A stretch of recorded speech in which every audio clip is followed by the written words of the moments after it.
नमोस्तु नमोस्तु नमोस्तु। नमोस्तु महाराज जी। महाराज जी मेरा बहुत सिंपल क्वेश्चन है, शायद आपको हंसी भी आए मेरे क्वेश्चन के ऊपर।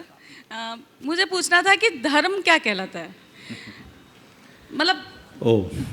देखिए, ये एक ऐसी विडंबना है कि हम लोग वर्षों से धर्म की आराधना करने के बाद भी आज तक ये नहीं समझ पाते कि धर्म क्या कहलाता है। महाराज जी सब जैसे व्रत उपवास करते हैं अपन, या पूजा पाठ करते हैं, या फिर अपन दान पुण्य करते हैं, आहार वगैरह देते हैं, तो किसको धर्म माने हम? बिल्कुल सही बोल रहा हूँ, मैं वहीं आ रहा हूँ। ये सवाल आपका नहीं है, ये सवाल सबका है। देखिए, दो चीज़ें, एक धर्म और एक धर्माचरण। धर्म क्या है?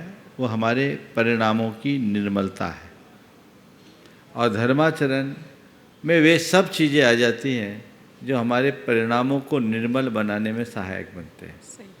तो व्रत उपवास, दान पुण्य, पूजा पाठ, त्याग तप, ये धर्म का बाहरी रूप है, धर्माचरण है।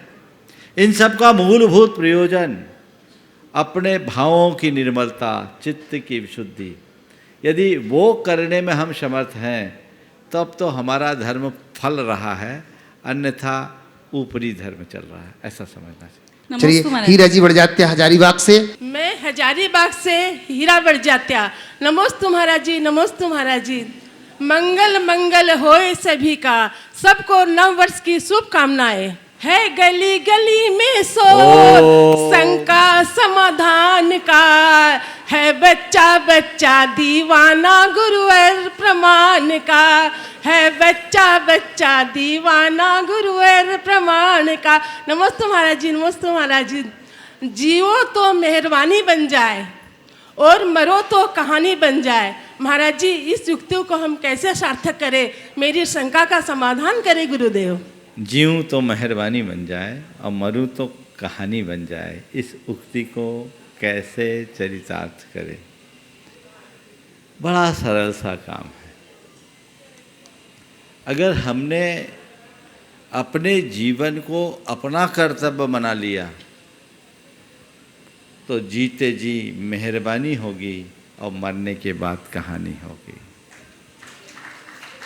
जीवन के मूलभूत कर्तव्य को समझना, कर्तव्य निभाना और हर कार्य को केवल कर्तव्य मानकर करने वाले के जीवन में ये दोनों बातें चरितार्थ हो सकती है। नमोस्तु महाराज जी, नमोस्तु महाराज जी, नमोस्तु महाराज जी। आर्यमन जैन गुना से। नमोस्तु महाराज जी, नमोस्तु महाराज जी। मेरा ये प्रश्न है, मैं 2 साल बाद मिलिट्री स्कूल में जाने वाला हूँ, तो मेरी ट्रेनिंग के टाइम ना मंदिर होंगे ना खाने पीने का सही टाइम होगा, तो मैं ऐसा क्या करूं कि मैं अच्छे से जैन धर्म को फॉलो कर पाऊं?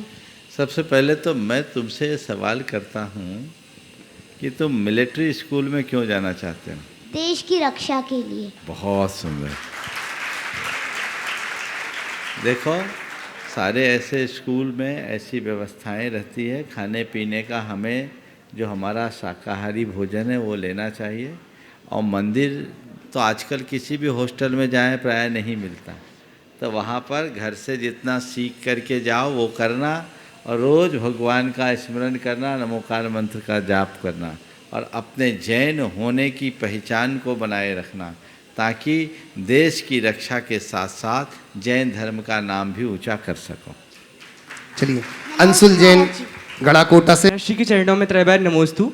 महाराज जी, प्रश्न मेरे पिताजी का है, उन्होंने कहीं पढ़ा था कि भावना से बड़ा भगवान नहीं होता और कल्पना से बड़ा पाषाण नहीं होता। तो महाराज जी, शंका ये है कि भगवान और भावना में कौन श्रेष्ठ है, या दोनों एक ही सिक्के के पहलू हैं? नमोस्तु महाराज। भावना से बड़ा भगवान नहीं होता, कल्पना से बड़ा पाषाण नहीं होता। जिस संदर्भ में बात कही गई है अपनी जगह सही है। आपने पूछा भावना और भगवान में कौन बड़ा है, क्या अंतर है?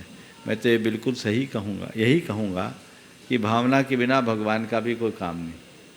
तो भावों में ही भगवान है, इसलिए हमें अपने भावों को संजो के रखना चाहिए। ऋतिक प्रियंका जैन मिर्जापुर मुर्शिदाबाद से। नमोस्तु महाश्री, नमोस्तु महाश्री, नमोस्तु महाश्री। कीमत दोनों की चुकानी पड़ती है, बोलने की भी और चुप रहने की भी। कभी भी दुष्ट लोगों की सक्रियता समाज का संगठन या पतन नहीं करती, बल्कि हमेशा अच्छे लोगों की निष्क्रियता समाज को और संगठन को पतन की ओर ले जाती है। मेरी शंका यह है महाराज श्री, हम समाज के अच्छे कार्य में कैसे सक्रिय रहे, कृपया मार्गदर्शन देवे। आपके सवाल के दो पहलू हैं। पहला, कीमत दोनों की चुकानी पड़ती है, बोलने की भी और चुप रहने की भी। मैं कहूँगा इस वाक्य को संशोधित करें, बोलना और चुप रहना दोनों कीमती कैसे बने। बोलने की कीमत आपने चुकाई होगी, सबने चुकाई होगी, और चुप रहने की कीमत भी कई बार लोगों ने भुगती होगी। लेकिन बोलने और चुप रहने दोनों को कीमती बनाना चाहते हो तो उसके लिए एक सूत्र मैं देता हूँ।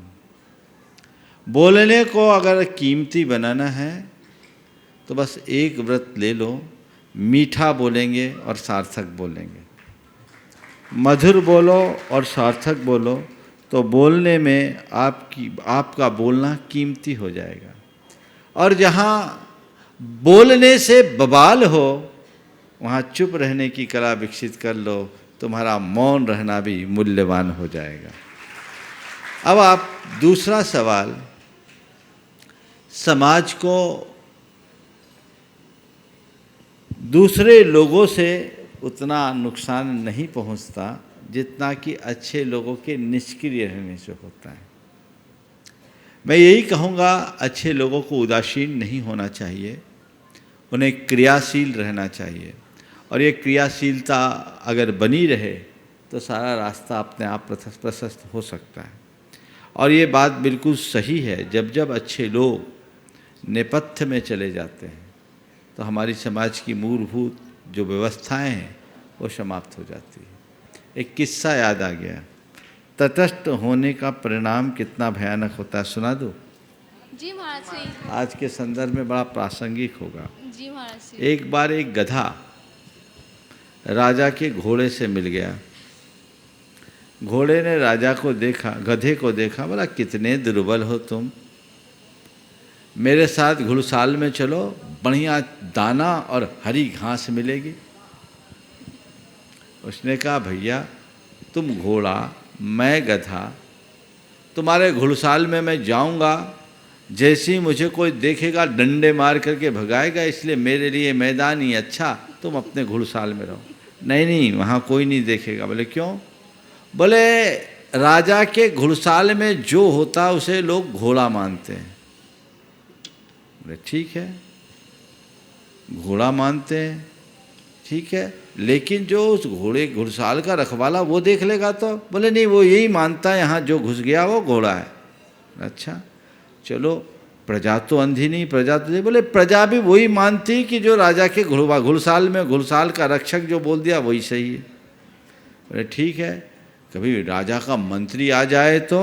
बोले मंत्री भी अपनी आंखों से कुछ नहीं देखता, उसको नीचे के लोग जो दिखा देते हैं वही करता है।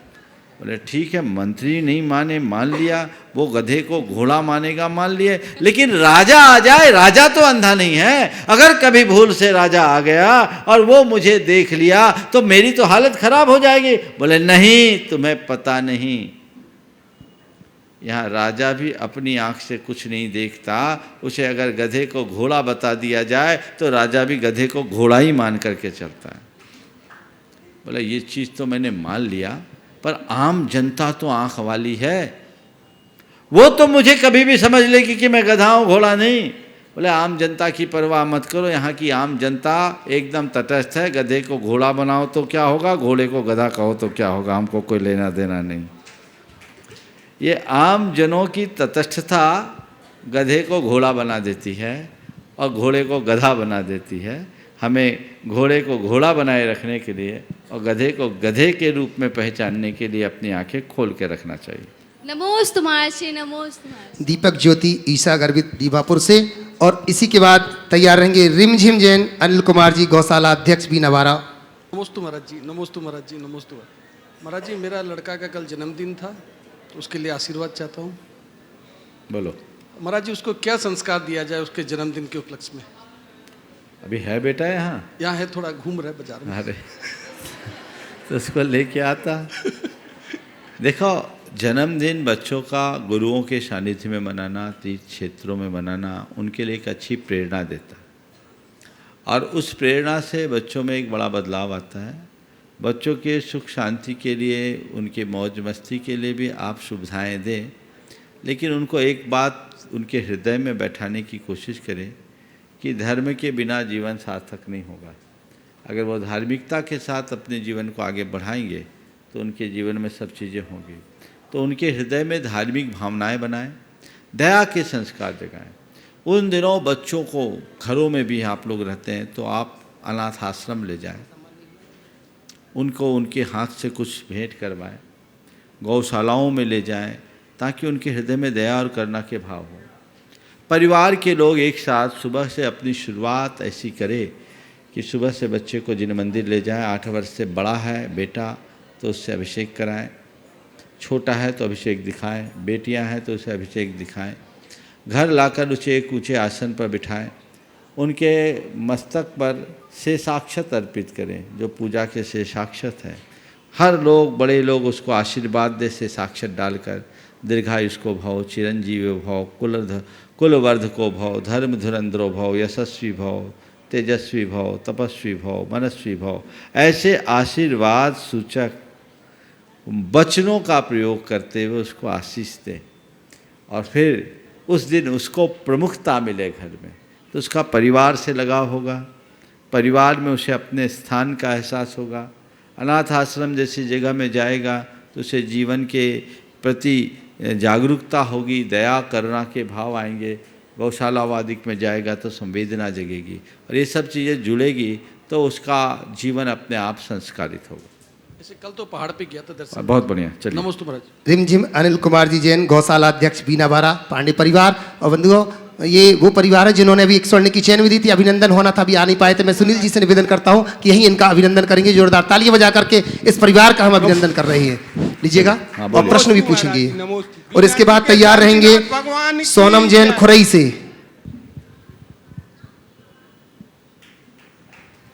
बोले। नमोस्तु भगवान। मेरी शंका है महाराज जी, वर्तमान दिनों में गौशालाओं का विस्तार तो हो रहा है लेकिन लोगों की पशुओं के प्रति करुणा भाव कम हो रहा है। हम सभी में जीव दया के भाव कैसे बढ़ाएं, कृपया मार्गदर्शन। देखिए, बात बिल्कुल सही है। गौशालाओं के विस्तार के साथ करुणा भाव भी होना चाहिए और करुणा भाव तब होगा जब हम प्राणी मात्र की पीड़ा को अपनी पीड़ा समझने का अभ्यास करेंगे। हमें ये ध्यान में रखना चाहिए कि दया से बड़ा और कोई धर्म नहीं है। धम्मो दया विशुद्ध हो। हम गौशालाओं को एक प्रतीक के रूप में ही न खोलें, अपितु अपने हृदय में दया का भाव रखें और दीन दुखी जीवों पर मेरे उर से करना स्रोत बहे की उक्ति को बार बार दोहराएं, तभी हम दया का विस्तार कर सकें। नमोस्तु। बेटिए जल्दी पूछो। और सोनम है। जैन नहीं है तो चलिए नमोस्तु मैडम। अनिल जी, अमिता जी दुर्गापुरा, नमोस्तु बड़ा महाराज जी। शिरोमणि दुर्गा नहीं, संरक्षक दुर्गापुर बोला। दुर्गापुर।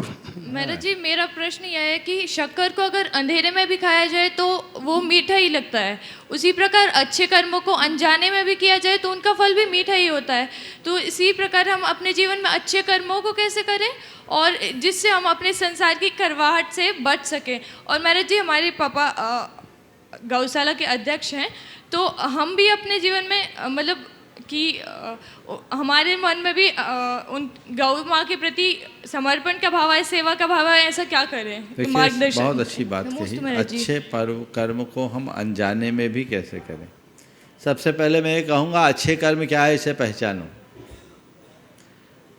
ये समझो और उसके प्रति अपनी रुचि जगाओ।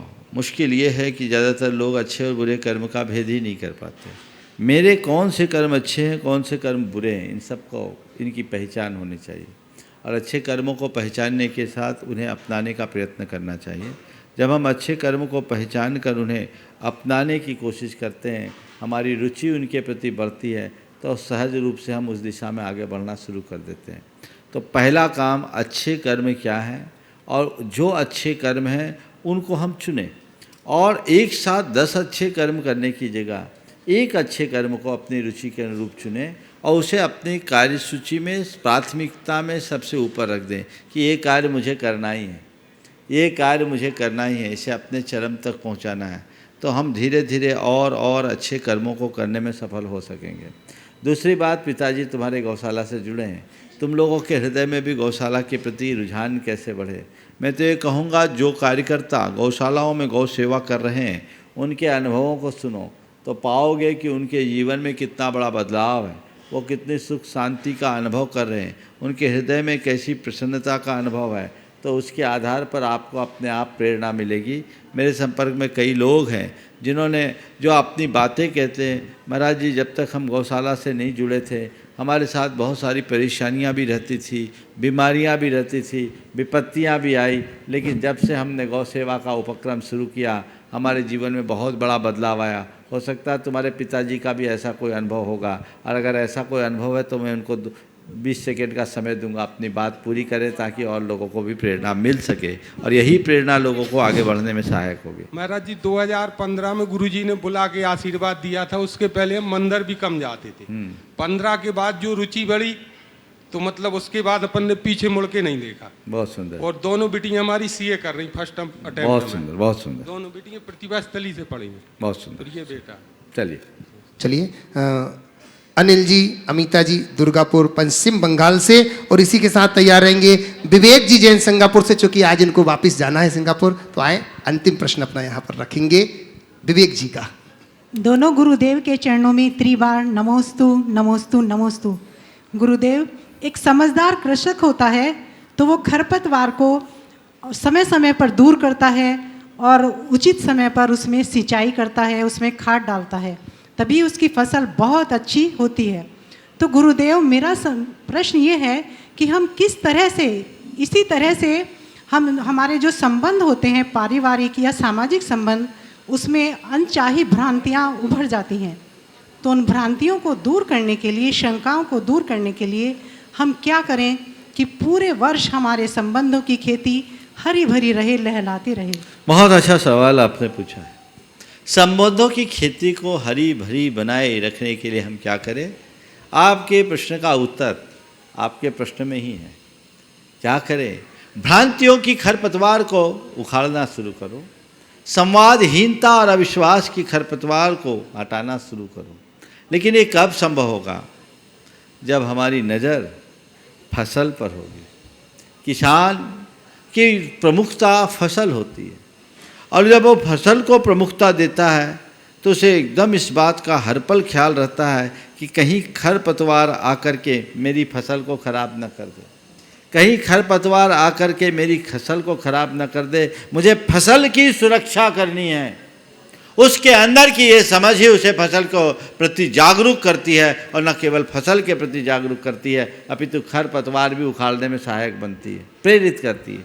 इसी तरह जब मनुष्य के मन में ये बात प्राथमिकता के स्तर पर स्थापित होगी कि मुझे मेरे संबंधों की इस फसल को हरी भरी रखना है, तो फिर भ्रांति, अविश्वास या संवादहीनता की कोई भी खरपतवार उगेगी नहीं, और कहीं हो तो तत्क्षण उसके उन्मूलन के लिए हम तत्पर होंगे।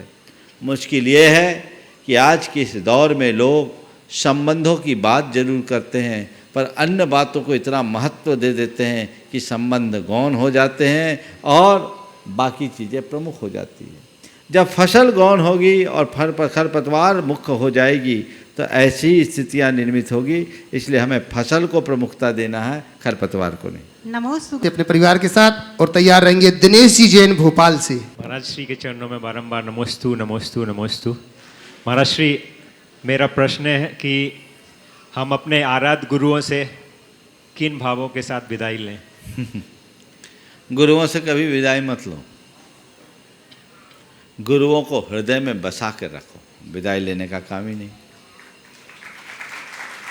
उनसे प्रेरणा लो। ये बात स्वाभाविक है कि एक आम गृहस्थ को गुरु चरणों में पूरे जीवन रह पाना संभव नहीं है, व्यवहारिक भी नहीं, और यदि रहने लगो तो फिर गुरुओं के चरण फिर पूरा संसार बस जाएगा, वो भी ठीक नहीं। लेकिन उनकी प्रेरणा को उन्हें अपने एक आदर्श के रूप में स्थापित करके हृदय में बसा कर रखा जा सकता है। तो जब भी गुरुओं के पास से जाएं, मन में ये भाव लेकर के जाएं कि आपके सानिध्य में रहकर मैंने जो प्रेरणा पाई है वो मेरे अंदर हमेशा बनी रहे, आपका मुख मार्गदर्शन मुझे हमेशा मिलता रहे, और मैं जीवन में उसी दिशा में आगे बढ़ सकूं, अपने जीवन को आगे बढ़ा सकूं। ये उत्साह निरंतर बना करके रखना चाहिए। और फिर मैं जा रहा हूं ऐसा नहीं, मुझे जाना पड़ रहा है, लौट कर आना है, ये भाव लेकर के जाएं तो सारा रास्ता ठीक होगा। नमोस्तु महाराज। दिनेश जी जैन भोपाल से नमोस्तु और महाराज। तैयार रहेंगे। एक मिनट, हाँ बोलिए। धर्म की महिमा को कैसे गाएं? धर्म की महिमा को गाने की ज़रूरत नहीं है। अपना आचरण ऐसा बना लो कि तुम्हें देखकर लोग धर्म की महिमा गाने लगे। नमोस्तु। चलो चलिए, दिनेश जी जैन भोपाल से और तैयार रहेंगे अभिषेक जी जैन जो कि अमेरिका जाने वाले हैं। बहुत सुंदर। महाराज द्वय के चरणों में परिवार की ओर से और अयोध्या नगर जैन समाज भोपाल की ओर से बारंबार नमोस्तु नमोस्तु नमोस्तु। महाराज श्री भोपाल प्रवास के दौरान जो अयोध्या नगर जैन समाज में आचार्य विद्यासागर जी महाराज सभा के नाम से सभागृह बन रहा था, आपने उसका भूमि पूजन आपके सानिध्य में हुआ था, उसका कार्य प्रारंभ हो गया है। मैं चाहता हूं कि पूरी समाज को आप यहां मंच से आशीर्वाद दें। श्री विकास जी गोधा जी उस कार्य को बिल्कुल प्रण विश्वास पर लेके चल रहे हैं कि वो सभागृह पूरा करेंगे। और मेरा एक प्रश्न यह है कि इज्जत, दौलत और शोहरत ये तीनों बहुत ज़रूरी हैं मनुष्य के लिए। इसमें सर्वोपरि क्या रख सकते हैं और कैसे इसको आगे लेके जा सकते हैं? एक और जोड़ लो। पहले तो मैं पूरे अयोध्या नगर भोपाल के सभी लोगों को आशीर्वाद देता हूं और जो प्रण आप लोगों ने लिया है उसे पूरी तरह साकार करें। विकास गोधा के नेतृत्व में कार्य हो रहा है, मुझे उम्मीद है शीघ्र ये अच्छा रूप लेगा और सबके लिए एक अच्छा आधार बनेगा। सभी को आशीर्वाद। आपने पूछा इज्जत, दौलत और शोहरत में हम कैसा किसे प्रमुखता दें, यही बोल रहे हैं ना। मैं इसमें एक चीज़ और जोड़ देता हूँ तो 4 हो जाएगी तो अच्छा रहेगा। दौलत, सेहत, शोहरत और इज्जत। सेहत को और जोड़ देना चाहिए। अगर हमारी सेहत सुरक्षित है तो सब चीज़ें सुरक्षित है। सेहत खो दिया तो सब कुछ पा कर के भी हमने सब कुछ खो दिया। तो हमें अपने जीवन में इन सब चीज़ों को कितनी प्रमुखता देनी चाहिए। तो मैं अगर इन चारों के मध्य चुनाव करने की बात हो, दौलत, सेहत, इज्जत और शोहरत, तो मैं कहूँगा अपने सेहत को संभालो। दौलत खो करके पा सकते हो, समझ गए। इज्जत को बचा के रखना ज़रूरी है। शोहरत अगर हमारी इज्जत होगी तो अपने आप मिलेगी। और सेहत की जब बात करता हूँ तो केवल शरीर की सेहत नहीं, भीतर की सेहत को भी हम ध्यान में रखें तो अपने जीवन को अच्छा बना सकते हैं। नमोस्तु गुरुवर, नमोस्तु। अभिषेक जी जैन और इसी के बाद तैयार रहेंगे प्रदीप जी झांझरी आगरा से। नमोस्तु महाराज श्री, नमोस्तु महाराज श्री, नमोस्तु महाराज श्री। महाराज श्री मेरा 2 रिलेटेड सवाल है। एक तो प्राची और मेरी अभी अभी शादी हुई है और हम अमेरिका मूव कर रहे हैं। ना वहाँ हमें मंदिर का दर्शन होगा, ना आचार्य श्री का दर्शन होगा, ना हम कोई आहार कार्य में इन्वॉल्व हो पाएंगे। तो वैसे में हम धर्म से कैसे जुड़े हुए रहें, ये पहला। और दूसरा ये कि हम तो फिर भी आपकी सानिध्य में रहे हैं, मंदिर गए हैं, आचार्य श्री को आहार वगैरह दिए हैं, पर बच्चों को तो ये सब कुछ भी नहीं मिलेगा। तो वो अमेरिकन कल्चर में पैदा होंगे, वहीं रहेंगे, वहीं की स्कूल में जाएंगे। उनको मैं जैन धर्म से कैसे जोड़े हुए रहूँ, उनको अपनी संस्कृति से कैसे जोड़ के रखूँ, ये 2 सवाल है। देखिए, अगर आप अमेरिका जा रहे हो और अमेरिका में देखोगे तो आप पाओगे कि वहाँ आज यहाँ से अच्छे जैनी भी हैं।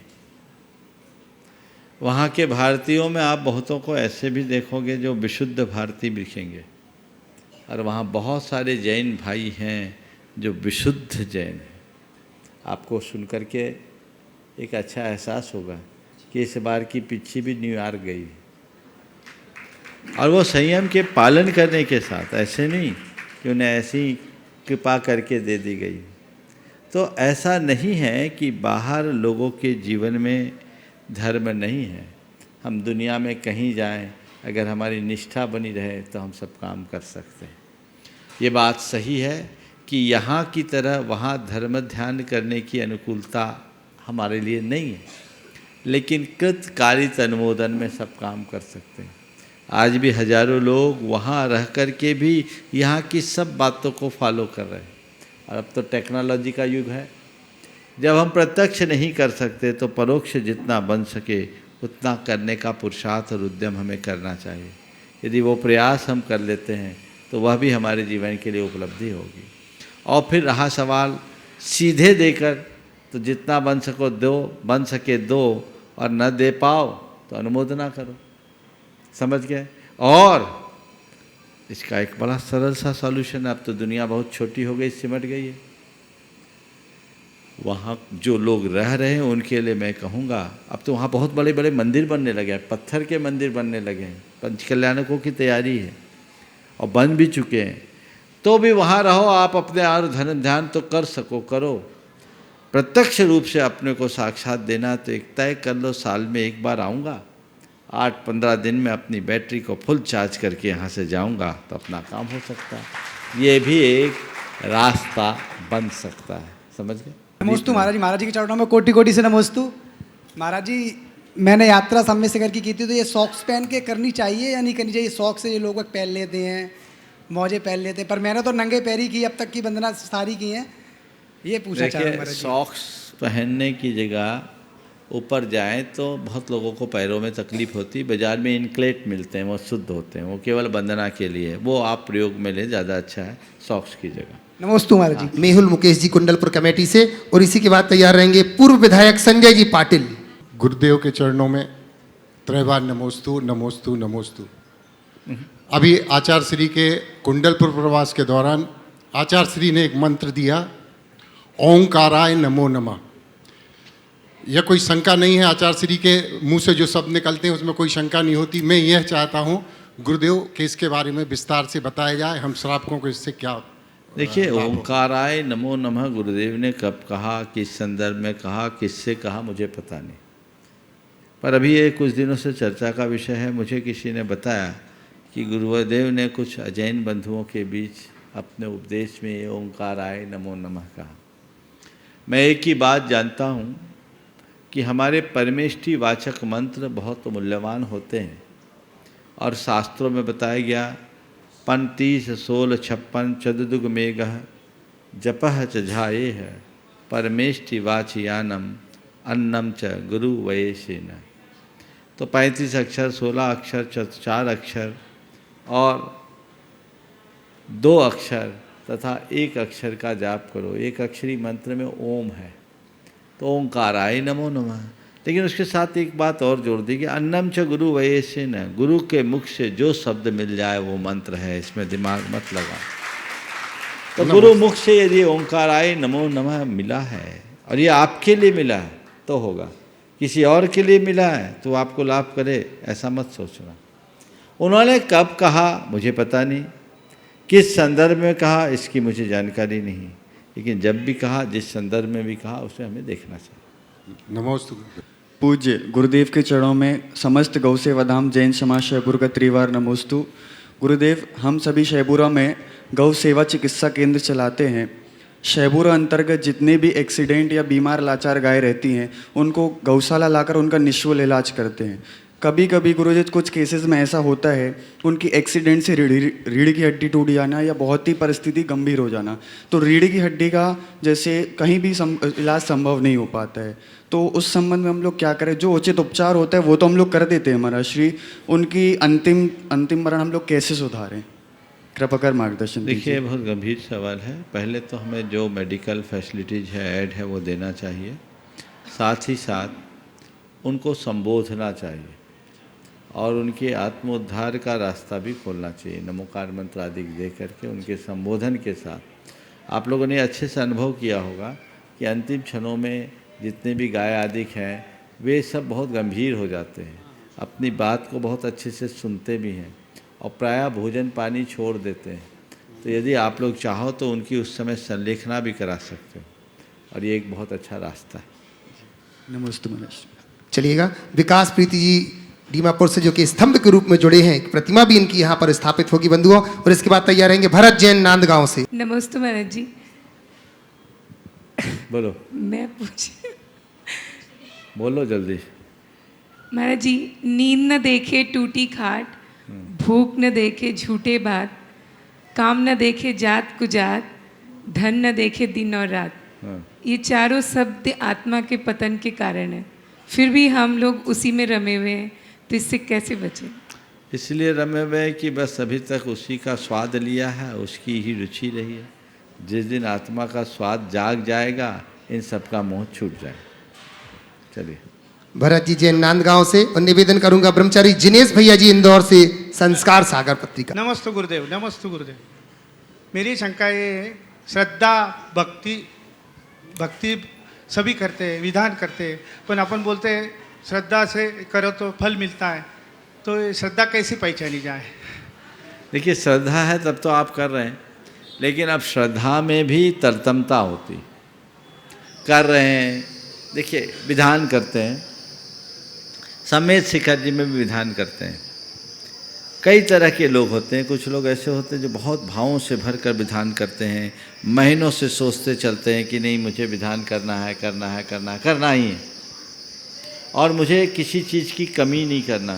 अच्छे से अच्छे उत्कृष्ट भाव लेकर आ रहे हैं। एक उसकी श्रद्धा है, और एक बार बार कह कर के जिसको लाना पड़ रहा है।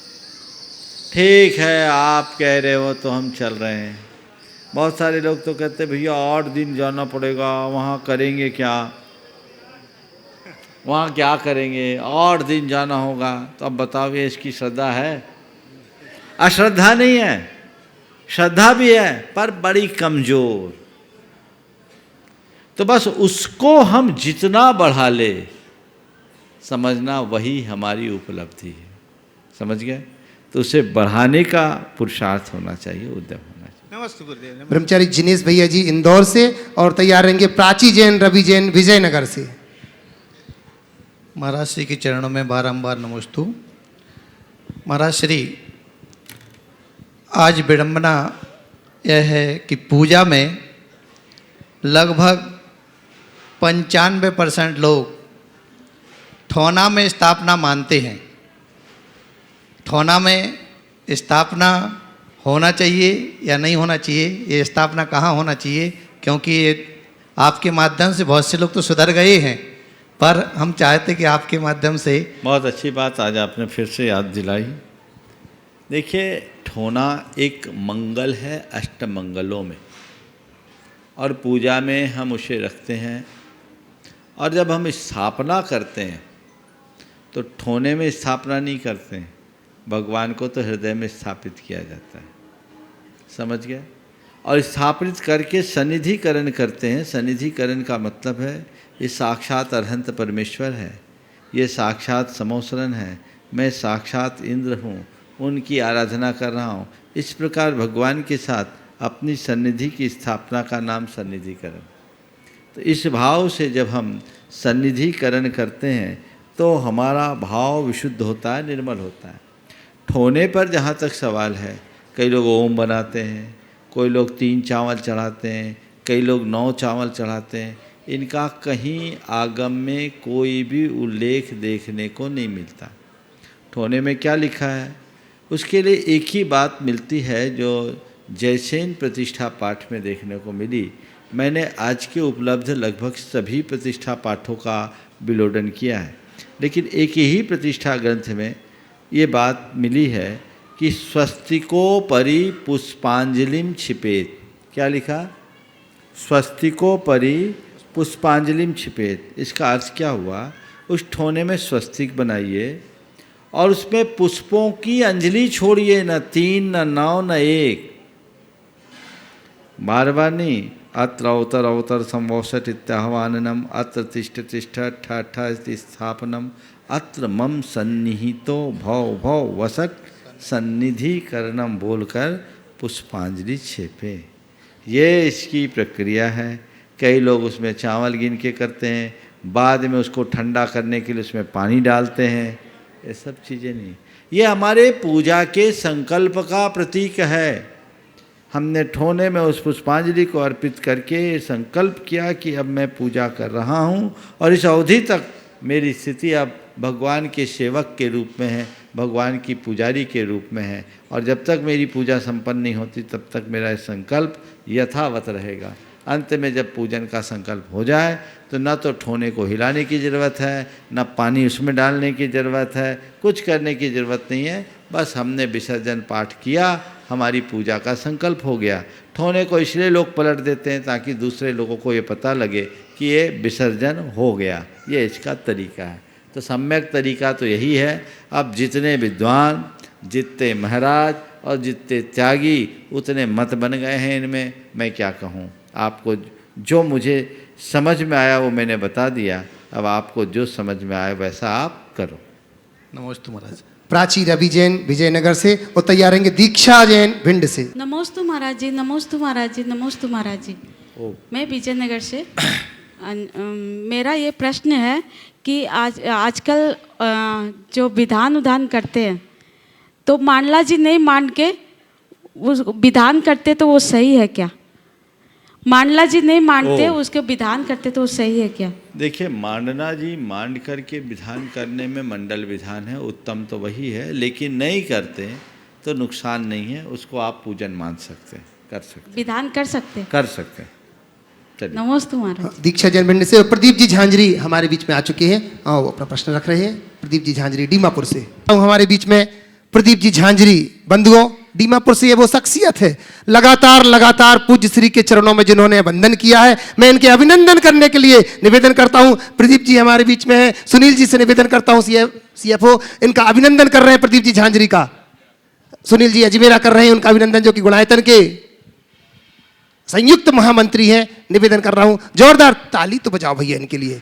देखना, बहुत लोग चाहते कि हम प्रश्न करें पर जिनके प्रश्न ही समाप्त हो गए इनके चरणों में आकर के, जो कि गुणायतन के ट्रस्टी भी हैं। जोरदार ताली बजाकर इनका अभिनंदन करते हैं हमारे प्रदीप जी झांझरी डीमापुर से। और सुनील जी अजमेरा अपना प्रश्न रख रहे हैं।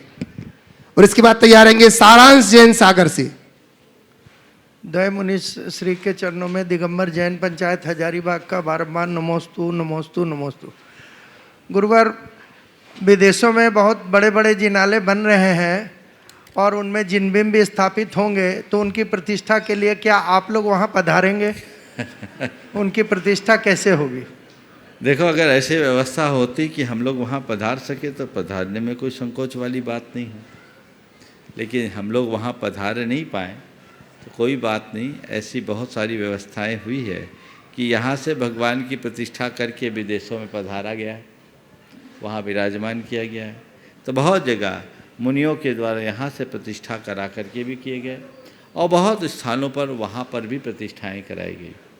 वहाँ प्रतिष्ठा कराने का शास्त्रीय विधान यही है कि आपात स्थिति में जहाँ मुनिजनों का साक्षात समागम न मिले, वहाँ प्रतिष्ठाचार्य दिगंबर होकर पर्दे के भीतर भगवान की प्रतिष्ठा संपन्न कर सकता है। ये सारी व्यवस्थाएं हैं, उन व्यवस्थाओं के अनुरूप ऐसा कार्य किया जा सकता है। आपने जो पूछा है क्या वहाँ के मंदिरों की प्रतिष्ठा में आप लोग पधार सकेंगे, ये सवाल आज के समय में संभव नहीं है, क्योंकि हम सबको पता है कि दिगंबर मुनि आज प्रत्यक्ष रूप से अपनी चर्या करके नहीं जा सकता, लेकिन हम लोगों के वचन वहाँ जा सकते हैं। और आज टेक्नोलॉजी के माध्यम से भी बहुत सारी चीज़ें वहाँ पहुँच रही है, लोग उसका भी लाभ उठा सकते हैं। तो महाराज जी, टेक्नोलॉजी के माध्यम से भी तो आप लोग यहाँ से प्रतिष्ठा करा सकते हैं। अब वो तो कभी प्रसंग आएगा तब देखा जाएगा, अभी तक तो हुआ नहीं है, अभी इसके लिए कुछ नहीं कह सकते। नमस्ते। सारांश जैन सागर से तैयार रहेंगे कैलाश जैन मुंबई से। कैलाश जी मुंबई। नमोस्तु महाराज जी। महाराज जी, मेरा सवाल ये है कि मैं प्रोफेशनली इंटीरियर डिज़ाइनर हूँ और होता यह है कि जब मैं दूसरे धर्मों के लोगों के घर का इंटीरियर करता हूँ तो उसमें वास्तु दोष देखता हूँ। वास्तु दोष देखने में यदि वो हमको ये बोलते हैं कि आपको हमारे धर्म के अनुसार पूजा प्रतिष्ठा वगैरह करना है, तो क्या उसका दोष मुझे लगेगा? और अगर नहीं करते हैं तो क्या मुझे उसका दोष लगेगा? मार्ग उचित करें। देखिए, प्रोफेशन होता, धर्म होता। आप एक कंसल्टेंट हो, इंटीरियर के कंसल्टेंट हो, तो आपको अपने क्लाइंट के अनुरूप काम करना होगा। तो महाराज जी, लेकिन पूजा अर्चा करना आपका काम नहीं है। पूजा अर्चा करना अगले का काम है, वो अपना काम करे, आप अपनी कंसल्टेंसी दीजिए और उनको बता दीजिए, वो अपने हिसाब से जो अपने प्रतीक रखना चाहे उसमें कोई दिक्कत नहीं है। लेकिन हम उसकी पूजा करें ऐसी हमारी कोई बाध्यता तो नहीं है। प्रश्न यही है कि यदि वो हमको बिठालते हैं उसमें और हमें उसका हिस्सा बनाते हैं। अरे बैठ करके तो दुनिया में बहुत सारी चीज़ों के साथ आपको बैठना होता है, लेकिन आपकी जो श्रद्धा भावना उसके अनुरूप अपना काम करो, तो उसका कोई दोष तो नहीं लगेगा ना? बता दिया ना। कैलाश जी मुंबई से।